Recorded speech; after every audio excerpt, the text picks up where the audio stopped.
work on your mindset. A lot of the time, it's going to look awful and it's going to look tough and it's going to guaranteed to be looking awful a lot of the time. It's guaranteed to be tough.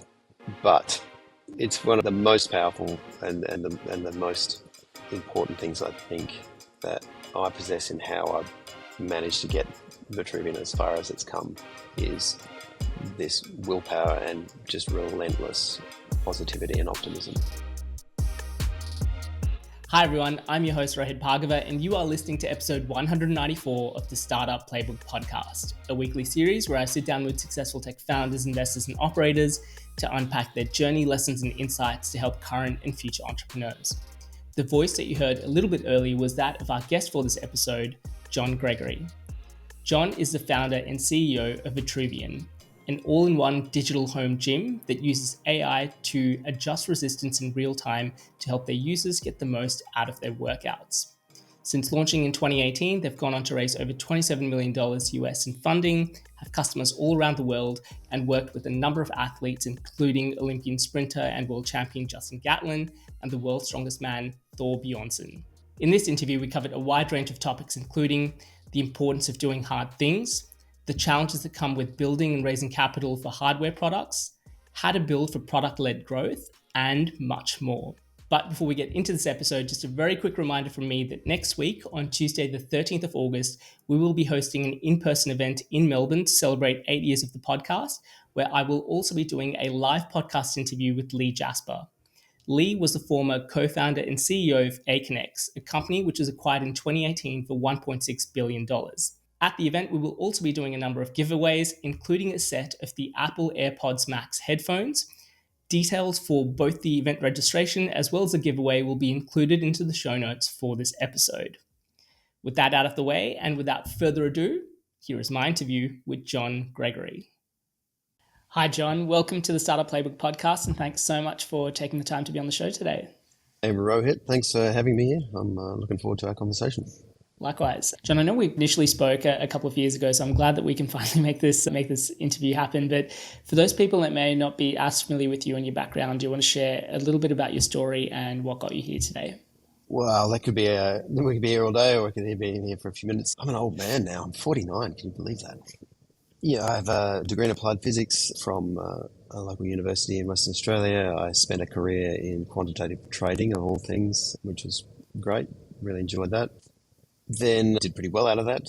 Started a trading company and we did pretty well out of that, which gave me my early mid-30s freedom and time to think about the world and what I wanted to do in the world and what operator wanted to be in the world, which led me to about 6 years ago founding a company called Vitruvian, which is I'd call it a fitness technology company based on about a decade of thought about what might be possible in using technology to disrupt the world of strength and resistance training. Yeah, that was nearly 6 years ago. It's been a wild ride since then. I think along that journey, we invented products, we raised capital, we did truly disrupt an industry, we built the best technology stack in the industry, and we did it in our own way, and we did it from, with a lot of disadvantages from Australia, and we got to market. We built 3 generations of hardware, and that brings us right up to the present day. Yeah, and obviously so many parts of your Vitruvian story, as you mentioned, that will be interesting for us to dive in on. But maybe as a starting point, I'd love to go back to, as you mentioned, you studied physics at university. What led you to doing a degree in physics? Well, I have to be honest, vanity, really. I thought I was a really clever guy, so I thought I'd do the hardest subject I could. Turns out I got into physics and actually met clever guys, but I managed to get through a degree, but super glad I did that in my early young adulthood. I really did try and learn a fundamental science. I'm proud that I did that degree, and I think applied physics particularly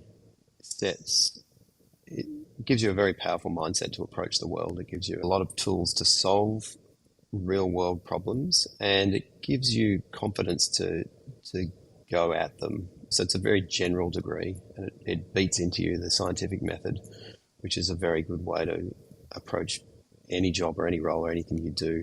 It was great when I was in financial markets to be more of a scientist than an economist or a finance guy, because you approach your problems with it. It gives you the skills to try things. It gave me the skills, the confidence to write software, even though I was not a software developer. It gave me the confidence to do mechanical engineering, even though I wasn't a mech eng. It gave me the confidence to do electronics and firmware, even though I was not good at any one of those things.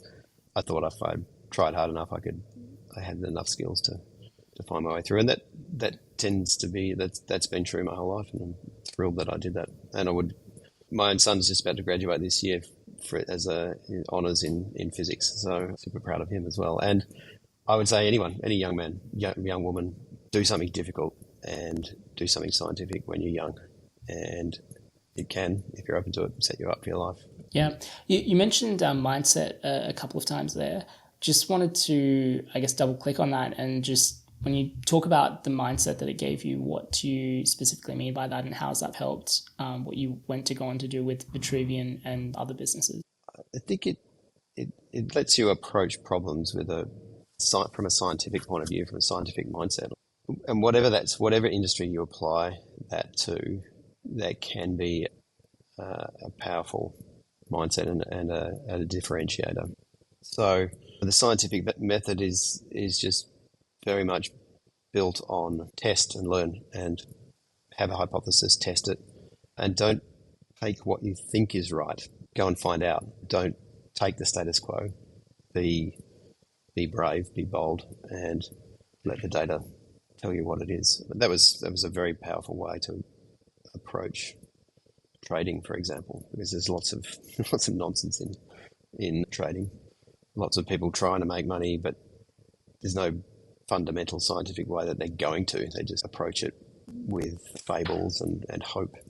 Science is a great leveler, and it gets you to the coalface, making good, informed decisions, and you might find something.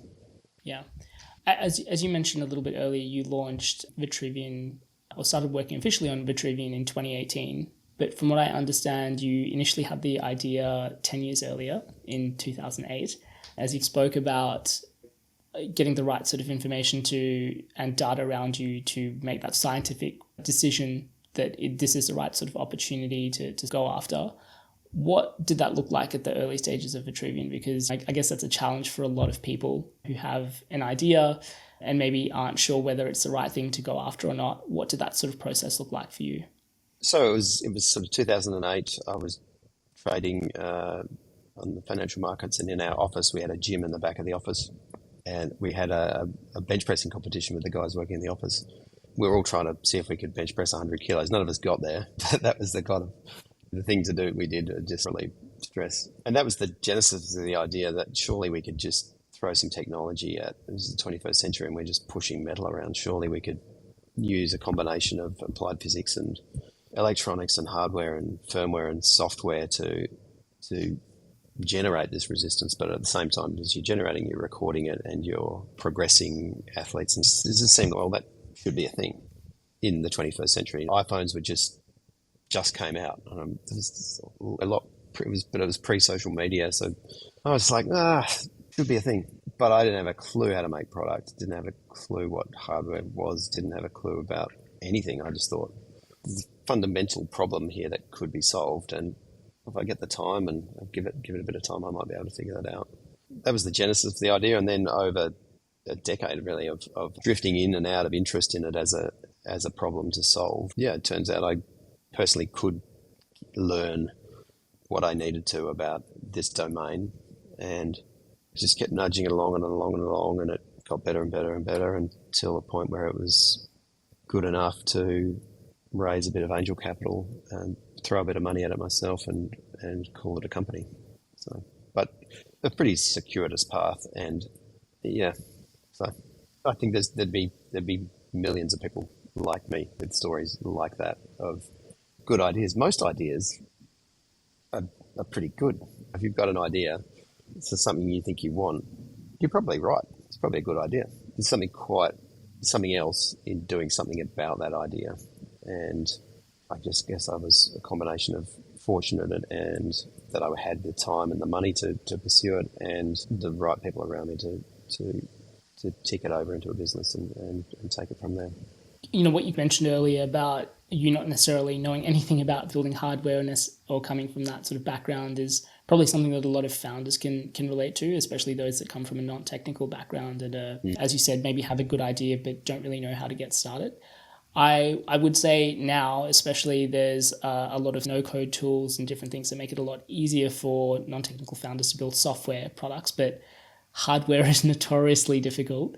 What did that sort of initial version of pulling together the first iteration or the first version of Vitruvian look like? Just as mental. Like, it was a machine that was as big as a room, half worked, bloody dangerous. Yeah, I hurt myself, electrocuted myself a few times, nearly got knocked out from flying bits of metal occasionally. But I think you apply the same mindset. Nothing's that hard. Everything looks like impossibly hard from the outside, but just you don't even have to be that smart.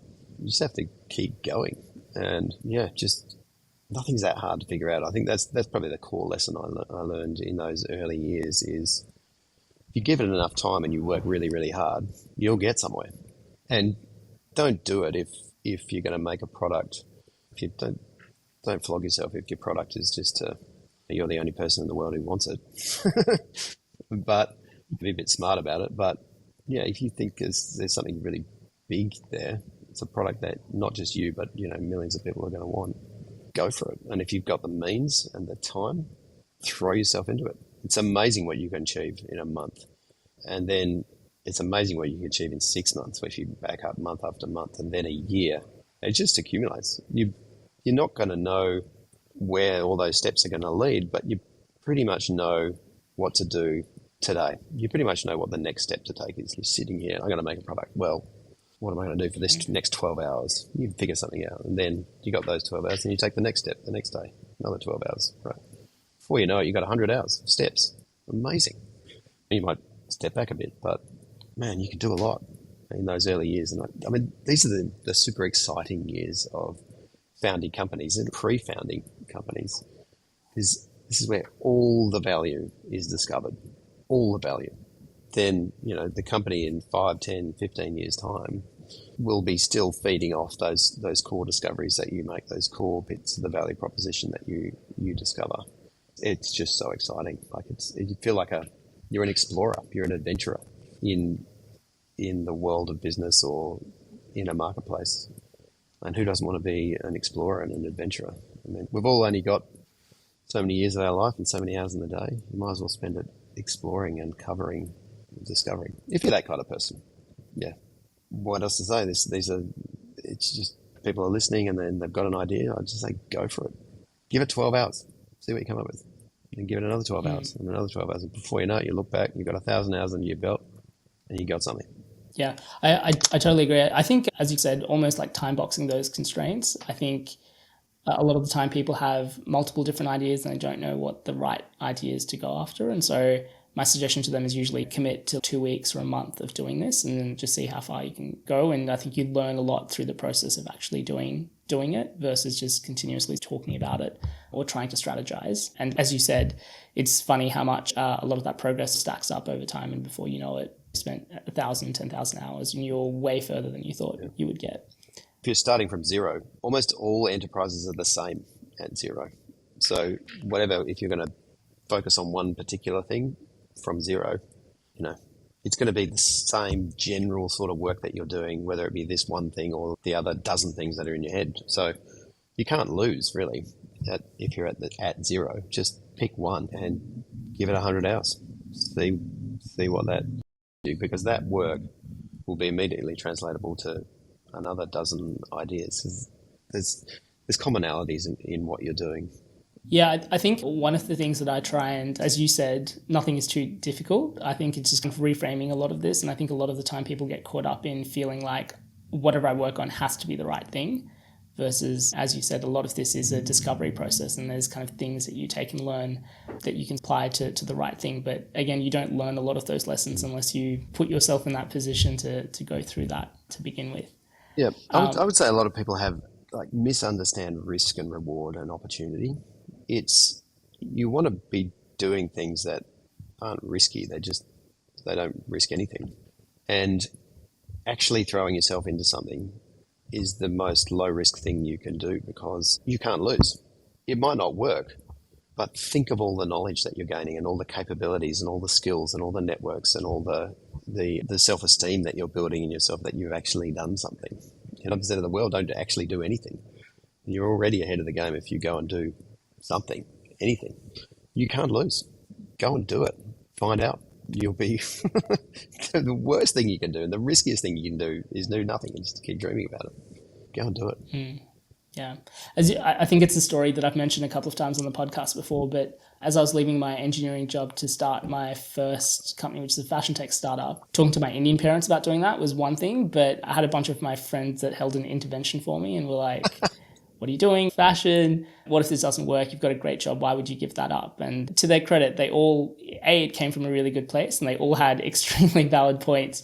But I think that for me, it was something that I felt like I would really regret not doing. And I think the second part is, as you said, a lot of people maybe look at things from a very binary perspective. Is this the right thing or not? Will this work or will this not work? But oftentimes it's a lot of the doors and opportunities that open up just from taking that one decision that may not have been there otherwise. So if I had stayed in an engineering job that was okay, but I wasn't super unhappy with, I don't know whether I would have ended up starting a podcast and all of those sort of things that have come off the back of that one decision. So as you said, just go for it. Yeah, amazing. Jon, one other thing that you mentioned a little bit earlier was maybe you're the only person that kind of wants that particular product to exist, which is probably like one of the big fears for a lot of people is what if I spend all of this time, energy, resources in building this product and find out that no one actually wants it? Again, from a software perspective, it's a little bit easier where you have things that are relatively easy to spin up off the ground. From your experience, and especially for a lot of founders that are looking at building hardware products, I imagine that process might be a little bit more difficult or challenging to show those iterations or show early versions of a product. Again, any lessons or what did that process look like from a Vitruvian perspective, from taking that as an initial concept of what you thought should exist to, I guess, having the first version that you were then ready to take out to people or to get feedback? Yeah, I think you do what you can with what you've got. And if you're just be realistic, like if you've got this great idea for a business, but you need $1 billion to start it. Well, it's not a very good idea, is it? Because how are you going to get $1 billion? That's day zero stuff. You do what you can with what you've got. I guess I could cheat the system a little bit because I had enough resources that I could fund myself for the first little while. In hardware, most people don't have the capital to back themselves. But if I didn't have that money, I would have likely done a better job of founding the company because I did what I could with what I had. And you can lead to mistakes as well. I think, you'd be amazed what you can do with not very much. If you've got absolutely zero, go and get a part-time job and save up and spend your money on if you need little bits of hardware. Do what you can with what you got. I think that's the main story. And if it's any good, other people will like it too, and they'll just start showing it, and they'll see it, and they'll like it, and away you go. And if it sucks, and no one likes it, well, that's good too, because you didn't spend much money on it. So, and the money that you did spend, you invest in capability and skill, and you got something. So you can't lose. Just go for it. We're going to take a very quick break from this podcast to talk about an important issue, which is the growth of your business. Specifically, how long sales cycles when selling to large enterprise customers can slow down progress for so many startups. Unfortunately, a portion of this is out of your control, but something you can do to accelerate your sales cycles and sell to bigger customers is to demonstrate your security compliance with standards like ISO 27001 or SOC 2. The problem is that achieving compliance can be a big distraction and a large financial and operational drain for your company. Thankfully, our partners for the show, Vanta, can help with this. Vanta automates up to 90% of compliance, getting you audit ready quickly and saving you up to 85% of associated costs. And Vanta scales with your business, helping you continuously monitor compliance, unify risk management, and streamline security reviews. There are over 7,000 fast-growing companies like Atlassian and Dovetail that use Vanta to build trust and prove security in real time. They've been supporters of the show for a while now and are doubling down in their support for our community by offering $1,000 US off their plans. To access this exclusive offer, head over to vanta.com/playbook. That's VANTA.com/playbook. All right, let's get back to this episode. Someone that I did speak to as part of the research process for this interview was Vibke, who was your third employee. So they're from the sort of very early stages of Vitruvian. One of the stories that she was mentioning was when you guys were pitching or like showing a demo to Peloton, and she said that the device didn't actually work.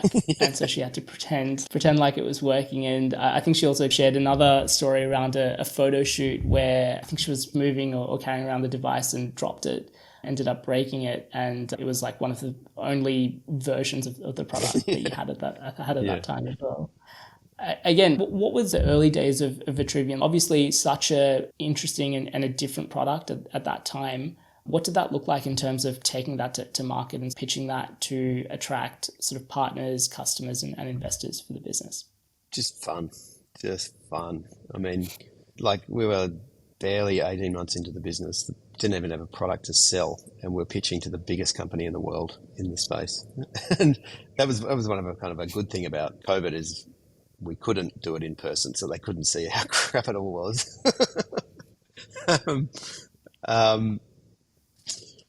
I remember that day. Clearly, V just managed to fake it somehow on the Zoom call. Back when Zoom was barely even a thing. Zoom was not very good either. So, I think those early years, my memory of them, it's a long time ago now, is just fun. It's fun getting to talk to the biggest companies in the world and pitch your product and your ideas to all comers. Yeah, and it's you don't take yourself too seriously. If your product doesn't work, well, whoops. And if you drop it and smash it and you've got to, ended up gluing that thing back together so that we could finish the photo shoot on that day. Like, it's fun. You don't have to be perfect. You're not going to be. That's okay. The world is pretty forgiving in reality.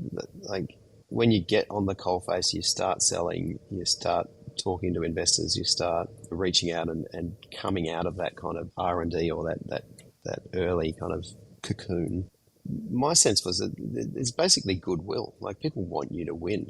It's in Australia, perhaps not so much. There's a tall poppy syndrome in this country particularly, but America's amazing. Go talk to Americans. They want people to succeed. They love seeing new stuff. They love seeing people try. They're pretty forgiving.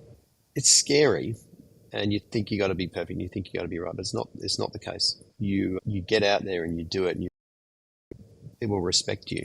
And you respect the company, and they respect the employees for having to go and trying their best. You got to be good. Like, you can't, particularly when you get your first customers, you got to bend over backwards for them. They'll be forgiving, but you got to bend over backwards for them. They'll be your best fans. Ship them a product, breaks. Oh, sorry, I'll ship you another one tomorrow. And they're much more appreciative of that service and that personal attention and that care than they are that the product maybe has got a few faults in the first production run. So yeah, it's fun is my overwhelming sentiment of those super early years. Get out there and have fun. You'll love it. And you mentioned COVID, which, I imagine for your business must have been such a interesting time. Suddenly everyone went from a very traditional way of kind of working out, which is I'll go to the gym, to everything being locked down and shut out, which would have been, would have resulted in a huge spike for Vitruvian's product. But that sort of, from what I understand, also came with a bunch of challenges as well in trying to kind of meet and keep up with the demand of the product with just everything going on in the world. Again, do you want to share a little bit about what that sort of experience and story was like from a Vitruvian perspective? Yeah, sure. I think that was like a once in 100-year opportunity that every founder and every innovator would just want and praise for on some hand. And I was basically too dumb to to know what was going on. It just did not occur to me that, I was so busy still trying to get our first generation of hardware designed and built and in market. I think we'd selected a factory and went to Taiwan in 2019 to tour this factory with the idea of, we'll probably go back in January to go to China and talk to some other factories in China. And then COVID hit. So, I guess we're going with that first factory because we couldn't get back there to see the others. And, then it just didn't, I just didn't understand this massive, overwhelming, incredible demand that was just there in the world when the entire world was locked down, and people had to work out and wanted to work out from home, and we just had the product and the service for the ages. And I feel like we could have sold 1 million machines in a day. It was that crazy. But at the same time, I was like, I don't even know how to make these things.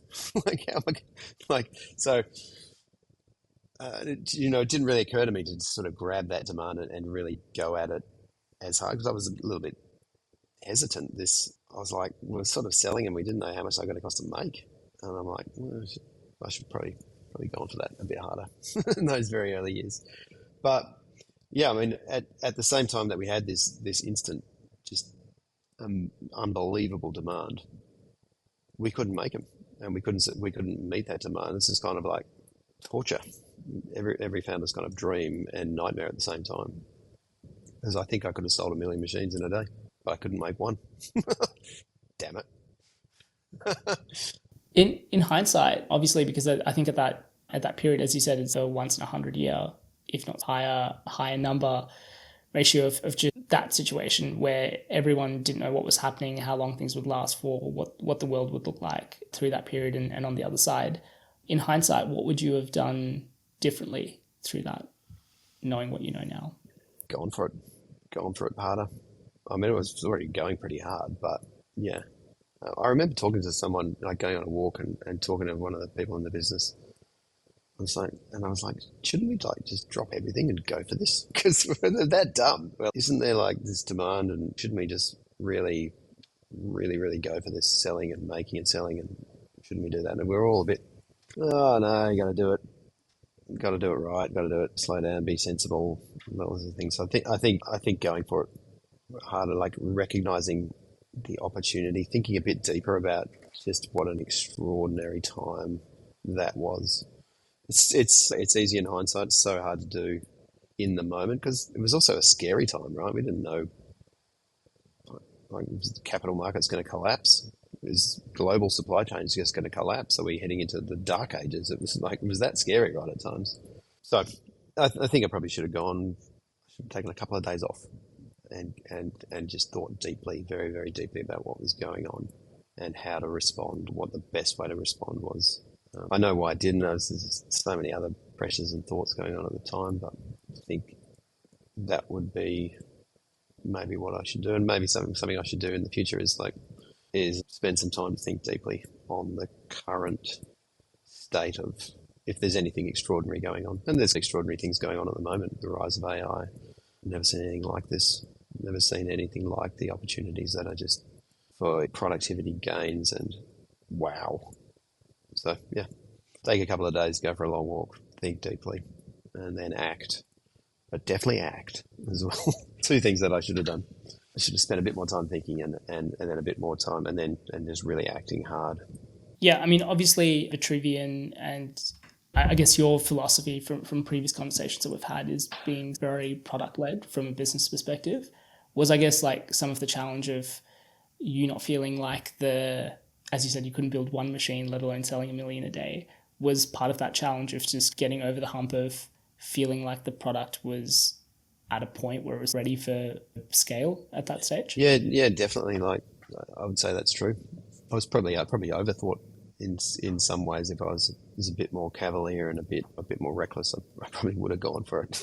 But I knew I didn't know how to make them, and I was like, that sounds like a responsible business to go and sell product you don't know how to make. like early on in anyone's founding journey in a company, there is a constant war with your own belief, your own self-confidence. You have to be incredibly, almost arrogant in your self-belief and your convictions. But I challenge anyone to be really, truly that. If they're truly honest with themselves, you're at war because you don't actually know. So you have to be pushing the boundaries, your own confidence and your own ability and confidence in yourself. So it's tough. It's a tough tightrope to walk. I guess the more you do it and the longer you do it, hopefully the benefit of time feeds into your confidence and hopefully you also become more wise and you do make better decisions. But yeah, it's an internal war of building belief in yourself and your products and your team, and it's fun. It's really fun if you can pull it off. Yeah, and it's an honor as well. It's an honor and a privilege to be able to be given that chance to go for it from either from your customers, your employees, your investors. But yeah, that's probably one the central reason why mid 2020 why we weren't just like absolutely hammer and tongs at this, because of that. It was still building belief in the product and the team and my own capabilities. Yeah, I think it's funny speaking to a lot of founders off the record and privately around similar topics. Just the founder journey can be very isolating as well. Like you're so deep into it, all of the decisions are on your shoulders, and there is pressure of making the right decision at the right time. But sometimes we're almost like too close to it, and we need someone to be a step removed and help us get perspective and look at things a little bit differently. I guess, again, is there anything that's helped you over the journey? As you said, you've learnt the role. Is there any advice that you have for founders that are maybe earlier in the journey in terms of things that they should watch out for, or how they can structure those support things around for themselves? I think you can probably take a load off if you be in that founding seat. That and before, is this a good decision or not? The core skill of a founder, one of the core skills of a founder is to be able to make a decision at all. That's a rare commodity. Most people can't make decisions. They particularly, like a lot of employees will get in a spot and they can't actually make a decision. They have to check and they've got to get approval and blah, blah, blah. So just the fact that you're able to make a decision is the distinguishing mark of a founder, really. And it's one of your core skills that you have to develop is making decisions. It's one of the things that you have to push yourself into doing is making decisions. And you got to do it you have to make decisions without perfect knowledge, and you have to make those decisions knowing that a bunch of them are going to be wrong. But if you make enough decisions, and you only have to make them, if you take those decisions, you only have to make 60-40, good, bad, and you're probably ahead of the game. But it's the fact that you're making decisions at all that is your core skill and it's what's got you to this point, to the point where you're in the position where you're able to make decisions. So get on and do it. Yeah, they're probably going to suck, a lot of them. There's a good anecdote I think I remember from Jeff Bezos is that be right a lot. So make good decisions, be right a lot, but be the first to admit when you get something wrong, because then you're right again. That's quite a nice little kind of mental framework to be in is get out and make decisions, make them as good as you can, and keep close to those decisions. And as soon as they're looking like wrong decisions, make a right decision by stopping that or doing that. But yeah, value that core attribute of being able to make a decision, because that is your core skill. That's your bread and butter as a founder. It's fun. It's an honor and it's a privilege, and it's fun making decisions. You don't want to be the opposite. You don't want to be having decisions made on you. If you get to the position where in your life you can be making decisions and living and dying by them, sure. But if you get into that position in your life, well, you're a lucky person, and enjoy it. It's fun. Yeah, I think speaking of Jeff Bezos, one of the things that I learned from my time at Amazon was another core principle internally, which was one-way and two-way doors, which is a lot of the time we feel like decisions that we make are permanent and they're not sort of reversible. And so as a result, there's so much pressure in terms of getting that decision right. But a lot of the time, the decisions are very reversible, and you're much better off, to your point, in terms of making a decision, finding out that it's not the right thing and then course correcting versus trying to wait for the perfect amount of information or just sitting on something, because A, that's never going to happen, and B, you just move a lot quicker and learn a lot more through that process by just making a decision and going with it versus just sitting on your hands. Yeah, absolutely. I think like a good decision to make is one that gives the business options, not one that reduces options. So it's maybe a bit like that two-way versus one-way door. Yeah, those big scary decisions where like you're committing to a trajectory and there's no way out, there's no plan B. They're big and scary and probably bad decisions. Don't do that. But man, I've had a number of those decisions and they can really come back to haunt you. So you'll end up doing them and probably a bunch of them will suck and whoops. Well, I guess if you're able to share, what's been one of the most difficult decisions that you've had to make with Vitruvian through running the business, or things where you've had to balance the trade-off of that? Personal ones are hard because every person that you bring stage companies is like a decision, is a bet, is a door. The company trajectory and opportunity as well as closing down doors. So reversing those decisions, because you never know whether have you done the right thing or not. You don't know. They're really hard. I would say every single person in business with a team faces that at some point. They tend to be some of the hardest things that you make because you're dealing with humans and their own dreams and their own careers and their own. And in early stage companies, employees put a lot into the company as well as founders, and breaking those bounds and those ties is probably the hardest, I would say. Yeah, I don't know though. Like at the end of the day, after a while you make so many hard decisions, you start looking forward to them. Just like you treat it as a challenge. Oh, here's another incredibly hard decision. I'm just going to go and turn up and I'm going to love this because you might as well. You got two choices. You can either love it or hate it. You might as well like it. So, yeah, there's a little bit of commentary on what's hard. There's no way around it. If you're in the position where you're making decisions, they're going to be hard. That's what a decision is. If it was easy and straightforward, it's not a decision. Love that. And I guess one of the other things you mentioned a little bit earlier in this chat was how you obviously was product heavy and product centric, but you really focused on building that community from day one. Again, I guess that's a thing that everyone gets told to do, but really hard to put that into practice. What did that look like from Vitruvian, from getting your first few community members, people that love that product? What did that process look like, and how do you continue to do that to this day? Yeah, like I'd say I got a lot of that stuff wrong in the early days, and it was the company and the employees that pushed me rather than the other way around. And it's just in hindsight that I'm saying that I can see we should have done that in to some degree. I think if it's a good product, you have to conceive a product in its entirety. You have to conceive it as a product that goes from nuts and bolts into a consumer's home, and you have to conceive it in how that is going to get distributed as well, and how it's going to raise capital. And you have to that's the founding job, is seeing the whole glorious thing. Then, but absolutely, before you even sketch your first product, or even if it's a software product, before you start doing wireframes and that, you have to have a pretty clear idea, or at least some idea, how you're going to distribute that product, how you're going to bring that product into market, and how that product and service is going to grow. And I had very, very naive ideas about how that was going to work in Vitruvian. I was going to make this piece of hardware that everyone loved, and I was going to cut deals with fitness influencers, and fitness influencers would love it too, and they would work out, and then all their followers would want to get machines as well, and they'd work out with their followers, and then it would just be all one, obviously clearly built in to this hardware network I was wanting to grow. And I was going to grow it using basically just influencers by incentivizing them, and that would be like amazing. Like none of that worked at all. Like it's much harder than that.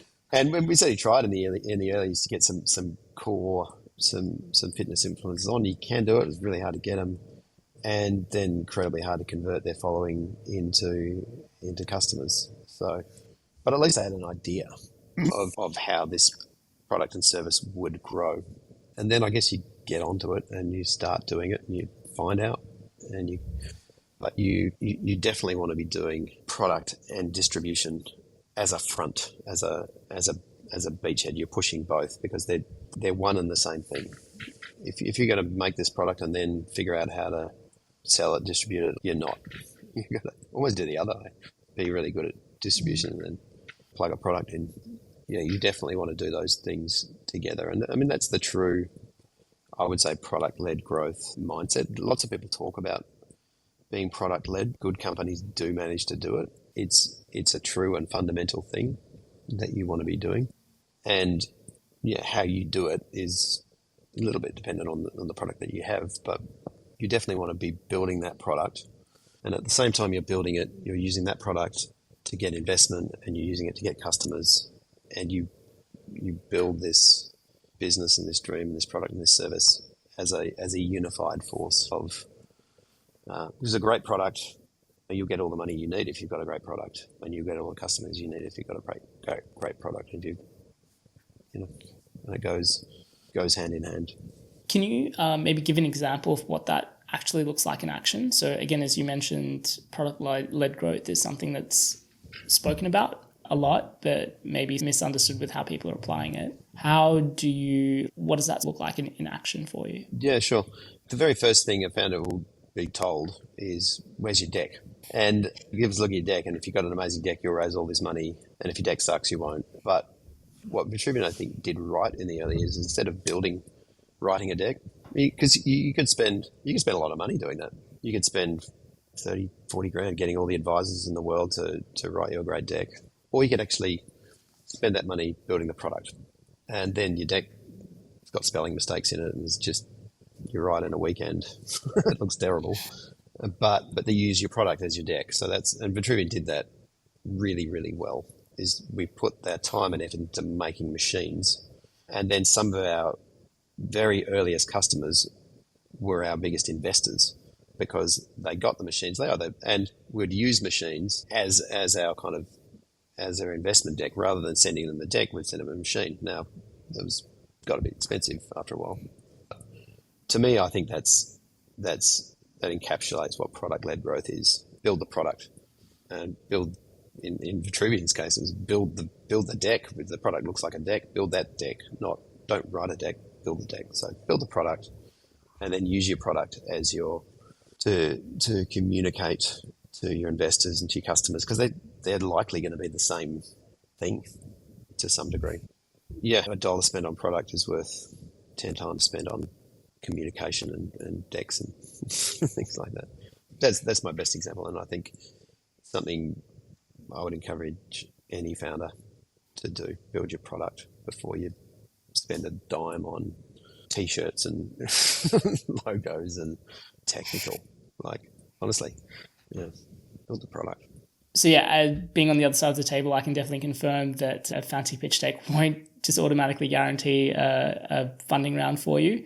I remember someone telling this advice at a pitch once with my first company, that sometimes like a really smooth and slick deck is a bad indicator to investors, because it just means that they're spending way too much time and money on putting together a fancy deck versus just focusing on building a great business. And fundamentally, that's what we as investors want to invest in, is we want to invest in great businesses, not fancy pitch decks.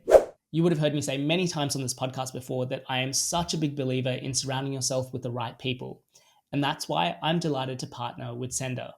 Sender is the OG startup accounting firm in Australia, catering to all stages of your business life.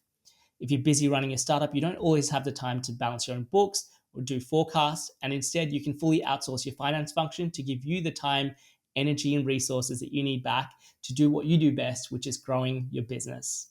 They have a dedicated focus on founders, funders, and startups, and have an experienced team that can help you with everything from managing your tax to balancing your books to even helping with your exit strategy. I trust and use them with all of my businesses and can't recommend them highly enough. To find out more or to speak to Gareth and the team, head over to sender.com. That's SCENDAR.com.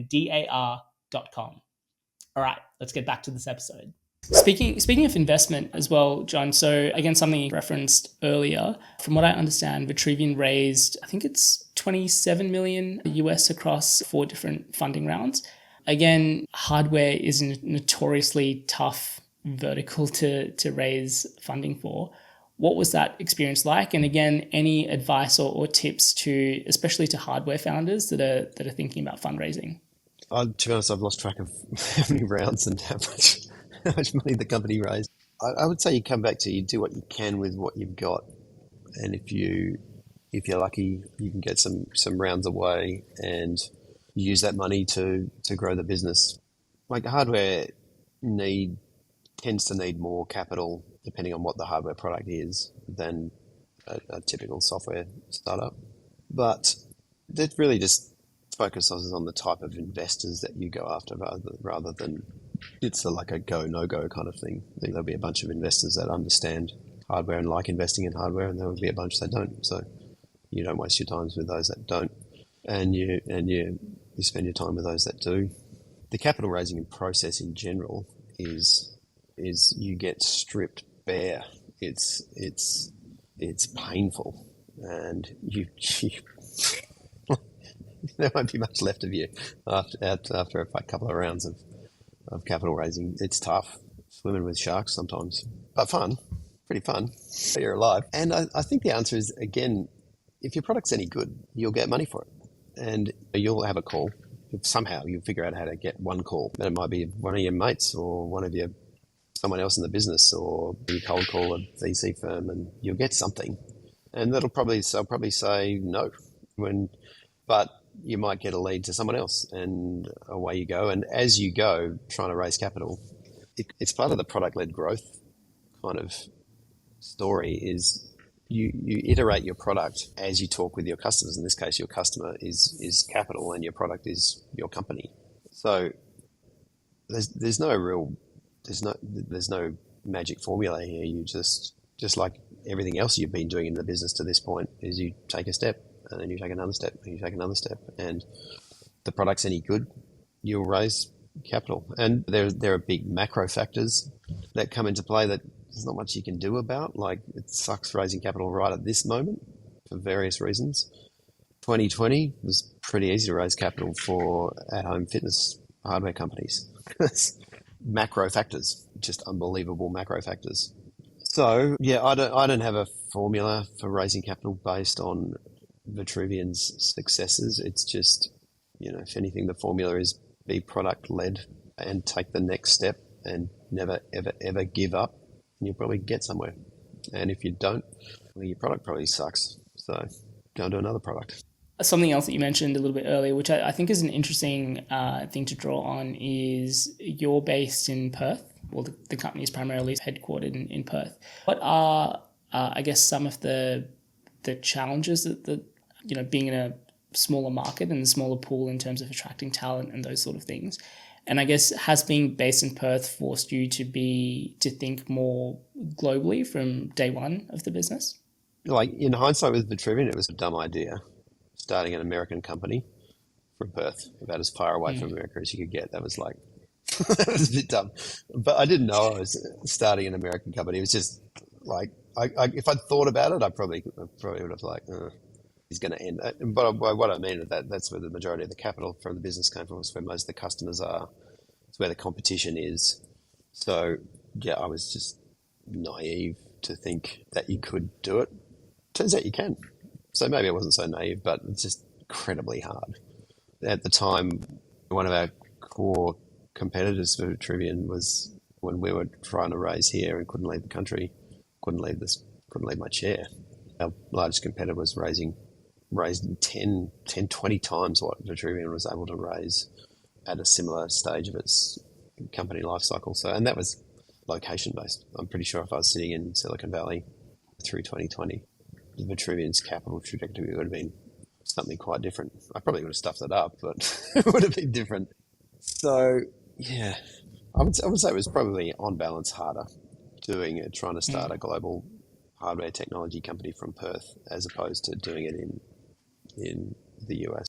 So I think I was, in the early years, I was looking for something difficult. That's half the reason I founded Vitruvian is because I thought I could do it. Didn't 100% know, but I just wanted to do something difficult and do hardware, software, firmware, community, sales, capital, manufacturing, distribution. Had to do it all. Well, that sounds hard. Yeah, that's why I want to do it. So, I think you want to don't be put off by something being hard. In fact, if it is hard, then you probably want to run towards it, because the harder it is, the more worthwhile it is doing. And I think Vitruvian is testament to the fact that you can do what you want from wherever you are, because we couldn't have been, unless we're in Antarctica, we couldn't have been in any worse place to do this.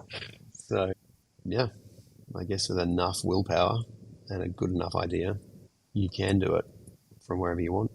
Having said that, there are easier ways to do it, and don't have to make life as difficult as possible. Yeah. Something else you mentioned a little bit earlier has obviously been the rise of AI. I'm curious from your perspective, how do you see AI impacting the home fitness market specifically, but also especially where you've got sort of hardware products? How do you see the sort of engagement connection between hardware and AI? Yeah, I think we've got a decade of a golden age of hardware related businesses where we're at the dawn of the promise of robotics is finally here. Our machines are getting smart, and it's not just the Tesla humanoid robot, like robotics in all its forms. I would say I'd call a washing machine a robot. I'd call Vitruvian a robot. And I just think we're at this finally, the promise of robotics is here, and what that's going to mean for improvements in productivity, what that's going to do for value. Machines doing things for us. It's a fantastic time to be alive, and there's never been a better time to be alive.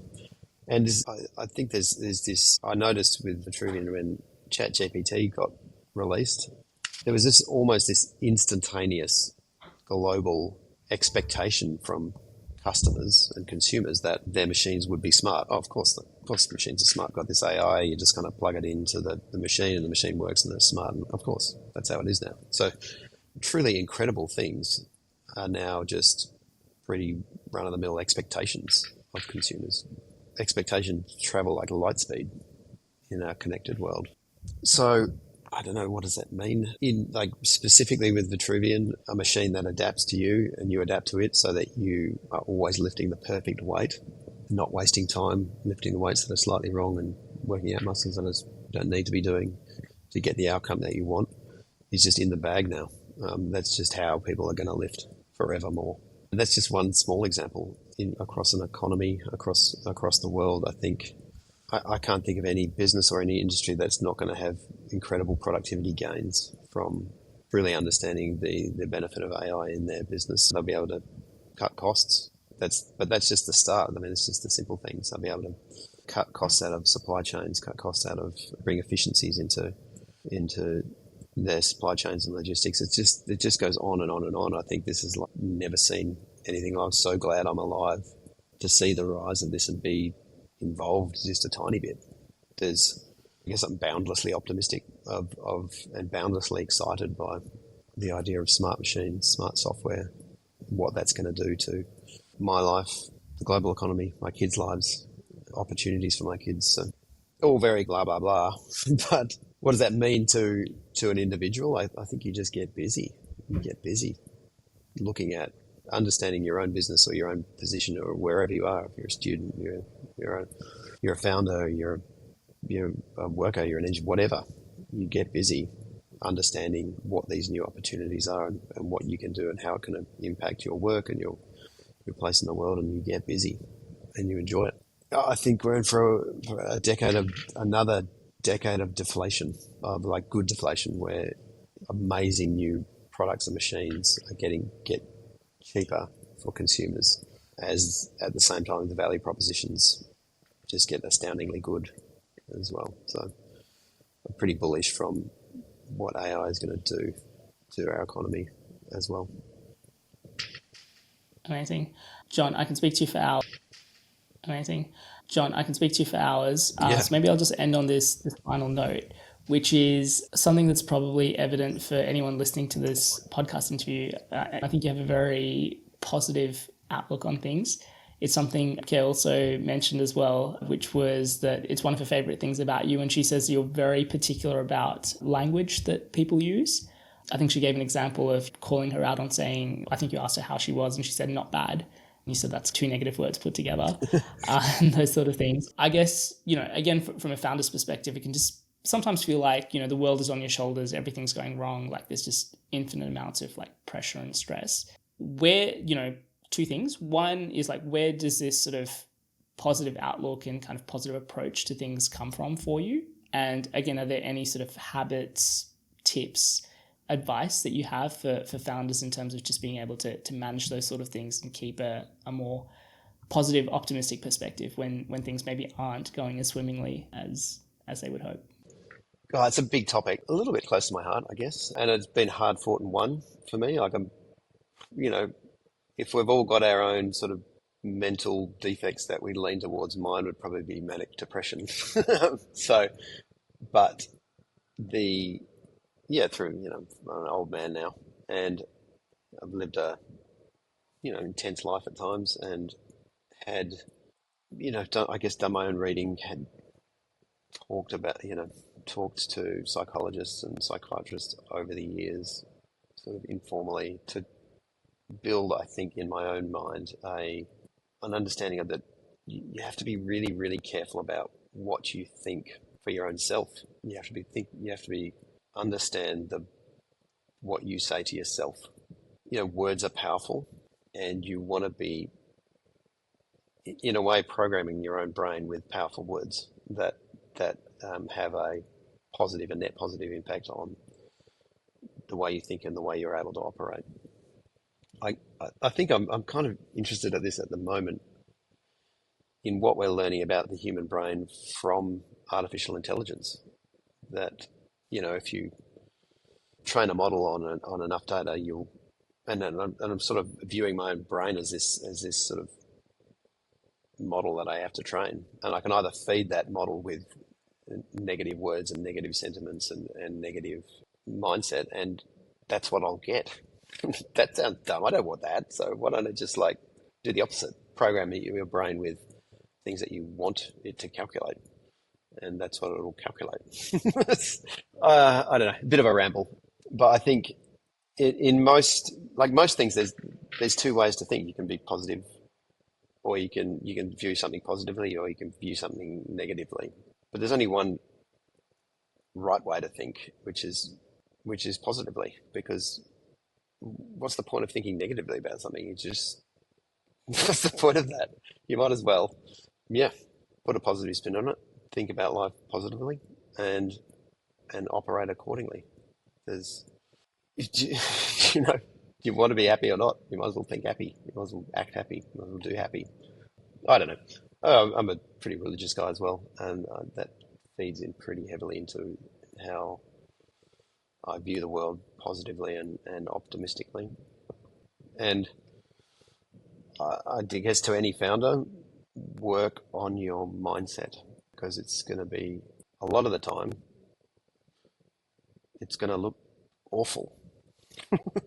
And it's going to look tough, and it's going to guaranteed to be looking awful a lot of the time. It's guaranteed to be tough. But there's no point in dwelling in that, and you look at the right side of the coin. Bit of a ramble. I'm sorry. It's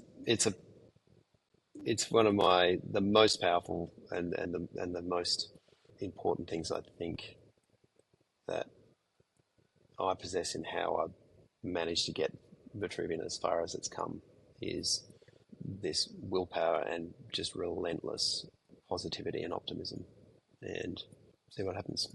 Yeah. Amazing. Well, thank you for sharing, Jon. Extremely powerful. And I guess, as you said, things tend to not feel great as a founder, and a lot of that is through sort of sheer willpower and persistence.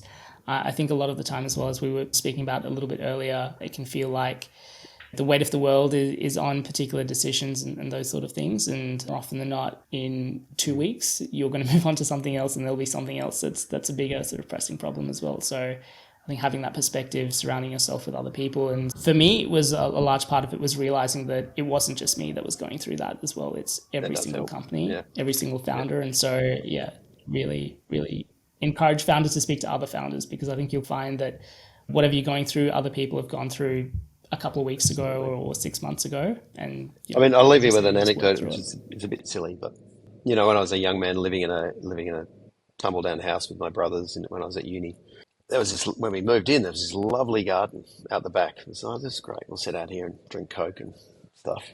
And then the weeds grew, and it was a few months before that backyard was just awful, just full of weeds and rubbish, and that's going to take forever to tidy up, and then we're going to keep working on that, week in, week out to keep it good. And then I'm like, I'm just going to change my mind. I'm just going to love weeds, because then I feel happy. And I look out the back and I've got all these amazing, wonderful weeds, and I don't have to do any gardening. It's like win-win. So, there's nothing easier to change than your mind. So if you're got this just messy head, you can't see your way through, just change your mind. Just like it. And it's much easier because then you don't have to fix it. So there's my little gardening tip for the call. Love it. Powerful bit of advice. Jon, thank you so much for coming on the podcast and sharing your experience, lessons and insights. For anyone that wants to find out more, say hello, get in touch, what's the best way for them to do that? I don't know, probably find me on LinkedIn, pick up an email address or a phone number wandering around somewhere. I mean, all these telemarketers manage to find my phone number, so I'm sure a quick Google search will pop up. I will make sure we don't include your email or phone number, but we will include a link to your LinkedIn to the show notes of this episode. Jon, once again, thank you so much for coming on the podcast. It's been a pleasure. Thanks, Rohit. That was a lot of fun. Take care. Bye-bye. Thanks for listening to episode 194 of the Startup Playbook podcast. As always, full show notes from this interview will be available at startupplaybook.co. Also, a quick reminder that we'll include details of our event on the 13th of August, as well as our giveaway, into the show notes for this episode as well. I'll be back next week with another episode, but in the meantime, if you enjoyed this interview, please don't forget to like, share, and subscribe.